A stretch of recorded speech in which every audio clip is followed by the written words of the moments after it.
Ladies and gentlemen, the Auston Matthews era is officially coming to an end. Because earlier this afternoon, it was posted about by the Toronto Maple Leafs on their Twitter account that Maple Leafs captain Auston Matthews underwent successful MCL knee repair surgery today in New York City. His recovery time is approximately 12 weeks. Thank you, Radko Gudas. I'm sure that's what Auston Matthews is thinking about right now. And the top reply to this tweet goes out there and says, we might never see him play in a Leafs jersey again.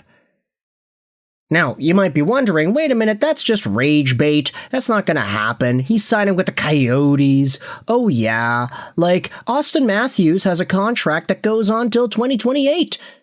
Yes, he is one of the highest paid NHL players. I think he's, third overall behind Kaprizov and Draisaitl? Or I guess second overall, because Kaprizov is not technically making 17 yet. But Auston Matthews has 2 more years on his $13.25 million contract. What are you talking about? We might never see him play in a Leafs jersey again. Well, if you take a look at some of the rumors and some of the hearsay around the National Hockey League, it is not looking good for Maple Leafs fans who want to guarantee Auston Matthews' presence on this team next year. Take a look at what James Myrtle went out there and said on the J.D. Bunkus podcast 2 days ago. He thinks the Auston Matthews math is not great already. I think Matthews really wants to see in the offseason what's going on here and how the Leafs think they're going to turn this around. I think that's where it's at. You also had yourselves what Frank Seravalli said on Halford and Bruff earlier yesterday here in Vancouver. The question is, could Auston Matthews ask out of Toronto this summer? I went out there and transcribed what it was that Seravalli said on the program. Bruff asks him, is Auston Matthews going to be available this offseason? And Seravalli says this: I don't know the answer to that question. I don't think Auston Matthews at this exact juncture knows the answer to that question.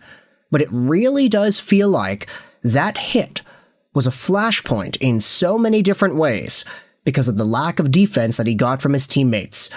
Like, not only does he have to do a lot, not only does he take a lot of criticism and is put in the spotlight that's inherent with being the captain of the Maple Leafs, the self-proclaimed center of the hockey universe, but more than that, now what? Where is this team going from here?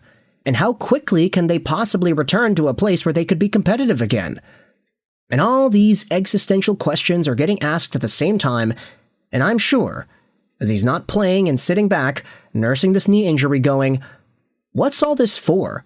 If I take a blatant knee-on-knee like that, and my teammates are watching to the point where one of them is raising his arm to signal the penalty from the official, and no one jumps in to defend me? What's this for? Why?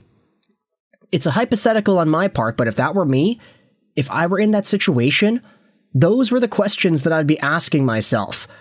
Up until this point, I believe the Leafs and Matthews have been in total lockstep, but I think it's fair to ask that question at this juncture, which is, based on how all this has played out, are they still?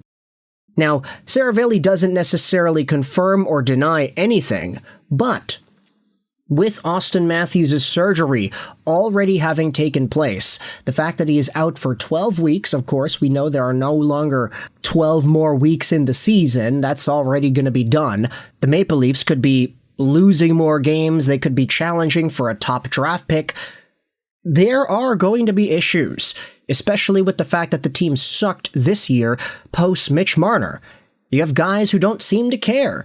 You have guys like William Nylander just going out there, flipping off the media, not necessarily putting their best foot forward, yet they're getting all the ice time. You've got young dudes like Easton Cowan who are soaking up this losing culture. He's getting asked in the media, why did he not respond to Auston Matthews getting hit? And he had to say, oh yeah, I know I should have done something. I really regret what I did. Like, this is the culture that is being built in Toronto. Craig Berube doesn't really know what he's doing at this point. The players that he has are getting moved, and then they're starting to do very well. Bobby McMahon is a top goal scorer in Seattle. You couldn't have gotten that out of him in Toronto? Things are not looking good for this team. And whether it is Craig Berube next year or somebody else, you have to have this foresight if you're Auston Matthews. And you have to say, hey, I am one of the league's highest paid players for a reason.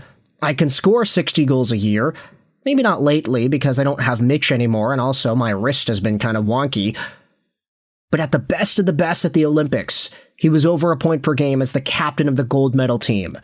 Auston Matthews is making $13.25 million a year. He is still worthy of being a top paid player. And now he's got people in Minnesota. He's got these brothers in Ottawa and Florida that are talking all this talk to him about, hey, it's pretty good over here. You got Quinn Hughes, who was pried away from a Canadian market as the captain of Vancouver, over to Minnie. Now there are rumors that Auston Matthews could be pried over from a Canadian market over to Minnie. Auston Matthews may have already played his last moment in a Toronto Maple Leafs sweater, and how embarrassing for it to have been that specific moment. I mean, just looking at the images of everything that went down, Matthews ducks. Okay, we're gonna ignore that. Taking a look at the situation over here, imagine this being your final moments as the captain of the Toronto Maple Leafs. What a terrible way to go out, and honestly, a poetic way to go out, indicative of the way the Maple Leafs regime has gone. Post Kyle Dubas, with Matthews as the captain, there were so many issues that you could say were already labeled out from years ago when John Tavares was labeled as the captain and then Auston Matthews took it from him. This all could have been avoided if y'all had just named Morgan Riley the captain. I'm going to be honest. This all could have been avoided if that guy was just named the captain all those years ago, once upon a time. Who knows how the culture would be these days. But now, with Auston Matthews, the best player on the team, sidelined for the end of the year, it poses some very serious questions as to whether or not the math is going to work out next season. Is Auston Matthews going to remain a Toronto Maple Leaf? You can let me know your thoughts in the comment section below. I mean, there are some other people going out there and debating whether or not Matthews is indeed going to leave, if the math really is worth talking about here. But at the end of the day, we already made some comments in the previous video talking about how the lack of response from Matthews' teammates may have just been the fuse that lit the match. So with all that said, let me know your thoughts in the comment section below. Auston Matthews, a long-term Leaf or nah?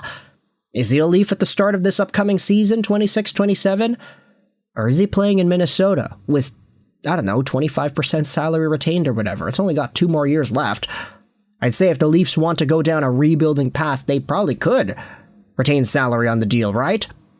Thoughts in the comment section below. I hope you enjoyed this video. Sign on. And bye.